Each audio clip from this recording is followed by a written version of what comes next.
কিন্তু দুঃখের বিষয় মাননীয় স্পিকার সহ অন্যান্য কিছু সদস্যবৃন্দ এখনো ঝুঁকিয়া সম্মান প্রদর্শন করেন। ঝুঁকিয়া সম্মান যেহেতু শুরুকের মতো মনে হয়, প্রথম অধিবেশনে অর্থাৎ চলতি অধিবেশনে বিশেষ অধিকার প্রশ্নের একটি নোটিশ পাওয়া গেছে।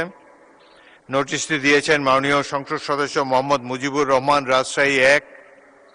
তিনি তার নোটিশে উল্লেখ করেছেন, কার্যপ্রণালী বিধির 267 বিধিতে সংসদ সদস্যদের পালনীয় বিধিতে বলা হয়েছে সভাপতির প্রতি সম্মান প্রদর্শন করিবেন।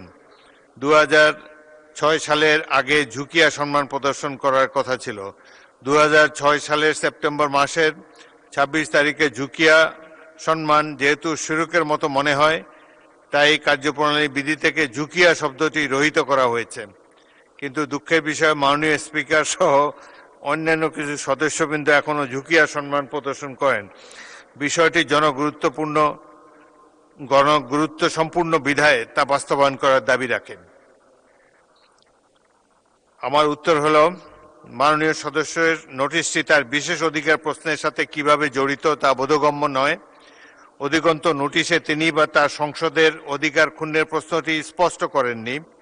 তাকে কার্যপ্রণালী বিধি বহির্ভূত এই কার্য করতে কেউ বাধাও দিচ্ছে না। এমত অবস্থায় কার্যপ্রণালী বিধির 165(2) অনুযায়ী মাননীয় সদস্যের নোটিশটি বিশেষ অধিকার ক্ষুণ্ণের প্রশ্ন হিসাবে গ্রহণ করা গেল না বলে দুঃখিত।